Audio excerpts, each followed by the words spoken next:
Subscribe કરો job ગુરુ YouTube ચેનલને નવી ભરતીઓની માહિતી મેળવવા માટે। તો નમસ્કાર દર્શક મિત્રો, સ્વાગત છે તમારું અમારી આ યુટ્યુબ ચેનલમાં। તો મિત્રો જીએસઆરટીસીમાં છે નવી ભરતીની જાહેરાત છે બહાર પાડવામાં આવી છે।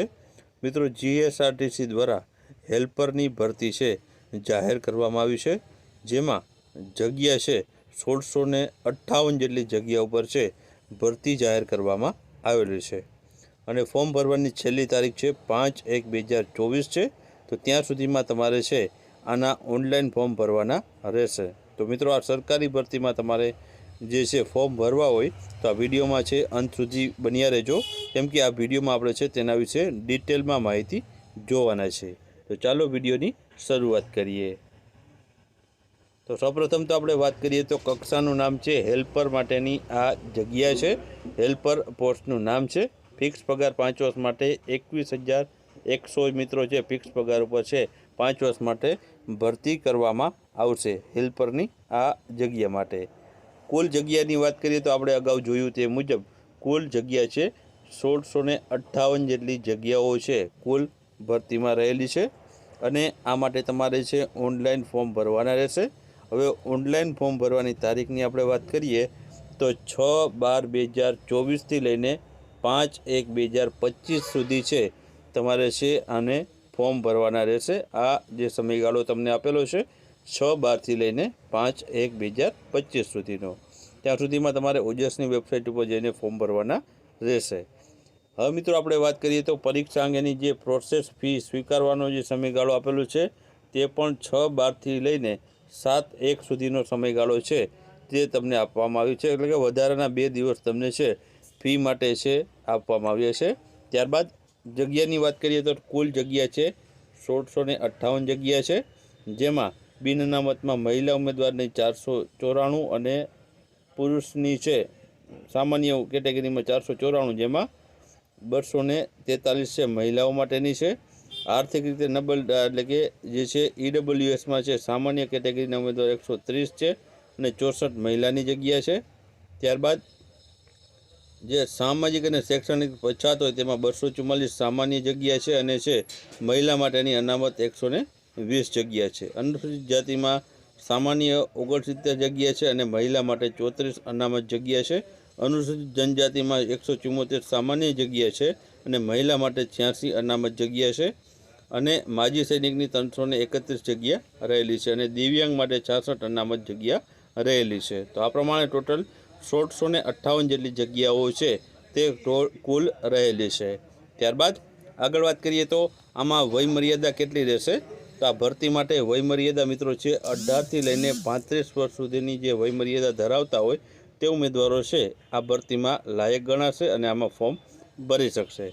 હવે મિત્રો આમાં શૈક્ષણિક લાયકાત શું માગવામાં આવ્યું છે, તો સામાન્ય રીતે આઈટીઆઈનો જે મેકેનિકલનો મોટર વ્હીકલ અથવા તો મેકેનિકલ ડીઝલ અથવા તો જનરલ મેકેનિકલ અથવા તો ફિટર અથવા તો ટર્નર અથવા તો ઇલેક્ટ્રિશિયન અથવા તો શોર્ટ મેટલ વર્કર અથવા તો ઓટોમોબાઈલ્સ બોડી રિપેર અથવા તો વેલ્ડર કમ ફેબ્રિકેટર અથવા તો મશીનિસ્ટ અથવા તો કાર્પેન્ટર અથવા તો પેન્ટર જનરલ અથવા તો ઓટોમોબાઈલ પેન્ટ રિપેરિંગનો ઓછામાં ઓછો 1 વર્ષનો કોર્સ કરેલો હોવો જોઈએ। એટલે કે તમે છે આઈટીઆઈમાં છે આ મેકેનિક વિભાગના જો આટલા કોર્સમાંથી એક પણ કોર્સ તમે કરેલો હશે તો તમે છે આ ભરતી માટે લાયક ગણાશો અને આમાં ફોર્મ ભરી શકશો।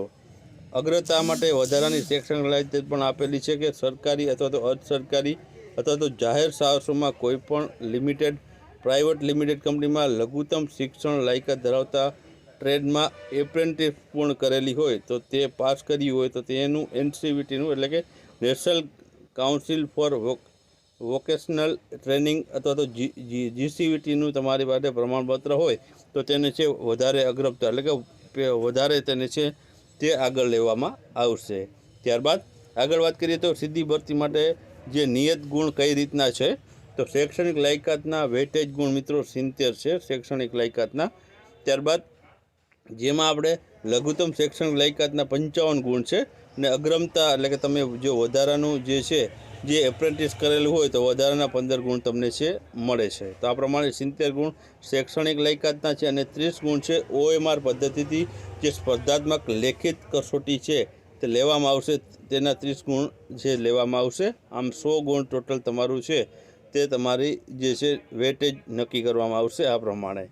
ત્યારબાદ હવે મિત્રો OMR આધારિત જે તમારે 30% જે ગુણ લેવાના છે તેના જે છે સિલેબસ અથવા તો તેનો અભ્યાસક્રમ જોઈએ તો તેમાં છે 100 ગુણનું પેપર તમારે આપવાનું રહેશે અને 2 કલાકનો સમયગાળો તમને છે આપવામાં આવશે. જેમાં અભ્યાસક્રમ જોઈએ તો સામાન્ય જ્ઞાન છે, એમાં ગુજરાતનો ઇતિહાસ છે, ભૂગોળ છે, ગુજરાતના વર્તમાન બનાવો છે, ધોરણ 10 કક્ષાના 30 ગુણના પ્રશ્નો પૂછવામાં આવશે. ત્યારબાદ બીજું છે ગુજરાતી વ્યાકરણ છે, તો ગુજરાતી વ્યાકરણ ધોરણ 10 કક્ષાનું પૂછવામાં આવશે, જેમાં 5 ગુણ છે તેના રહેલા છે. અંગ્રેજી વ્યાકરણની વાત કરીએ તો ધોરણ 10 કક્ષાનું પૂછવામાં આવશે, જેના 5 ગુણ રહેલા છે. ત્યારબાદ લાયકાત વિષયક વસ્તુને લગતા પ્રશ્નો 50 ગુણના પૂછવામાં આવશે અને ત્યારબાદ કોમ્પ્યુટરના ઉપયોગની પાયાની જાણકારીના 10 ગુણના પ્રશ્નો પૂછવામાં આવશે. ટોટલ 100 ગુણનું પ્રશ્નપત્ર છે તમારે આપવાનું રહેશે. તે રીતના તમારે 2 કલાકમાં પૂર્ણ કરવાનું રહેશે. ત્યારબાદ આગળ વાત કરીએ તો પગાર ધોરણ આપણે અગાઉ જોયું તે મુજબ હેલ્પરની જગ્યા છે, તો હેલ્પરની જગ્યા માટે 5 વર્ષ માટે ફિક્સ 21,100 પગાર ધોરણ છે તમને આપવામાં આવશે. ત્યારબાદ નિયમ અનુસાર મળવાપાત્ર ભથ્થા લાભ સિવાય કોઈ પણ ભથ્થા જે છે હાલમાં 5 વર્ષ સુધી મળવાની જડે, પછી 5 વર્ષ પછી તમને છે મળવાપાત્ર થશે. હવે વયમર્યાદાની વાત કરીએ તો અનામત બિન અનામત કેટેગરીના ઉમેદવારોને છે વધુમાં વધુ 35 વર્ષ અને મહિલા ઉમેદવારને 40 વર્ષની છૂટ છે.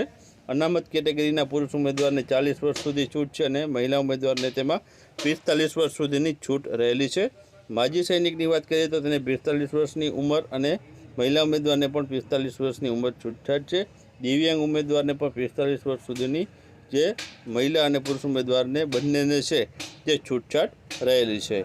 હવે મિત્રો આપણે વયમર્યાદા છે 18થી લઈને 35 વર્ષ સુધીની વયમર્યાદાની અંદર આવતા હોય તે જ ઉમેદવારો છે જે આમાં ફોર્મ ભરી શકશે અને જેની જન્મ તારીખ 5/1/1990થી 6/1/2007 સુધી આવતી હોય તે જ ઉમેદવારો છે આમાં લાયક ગણાશે અને આમાં ફોર્મ ભરી શકશે. તો મિત્રો હવે ફી વિશે વાત કરીએ તો બિન અનામત વર્ગના જે પણ ઉમેદવારો છે તેમણે છે 300 રૂપિયા ફી ભરવાની છે, પ્લસ GST જે પણ આવે તે ભરવાનું રહેશે. અને અનામત વર્ગમાં જે પણ તમામ મહિલા ઉમેદવાર છે, શારીરિક અને શૈક્ષણિક રીતે પછાત વર્ગ છે, અનુસૂચિત જાતિ છે, અનુસૂચિત જનજાતિ છે, આર્થિક રીતે નબળા એટલે કે EWS, દિવ્યાંગ અને માજી સૈનિકને છે 200 રૂપિયા ફી ભરવાની છે અને GST જે પણ થાય તે ભરવાનું રહેશે.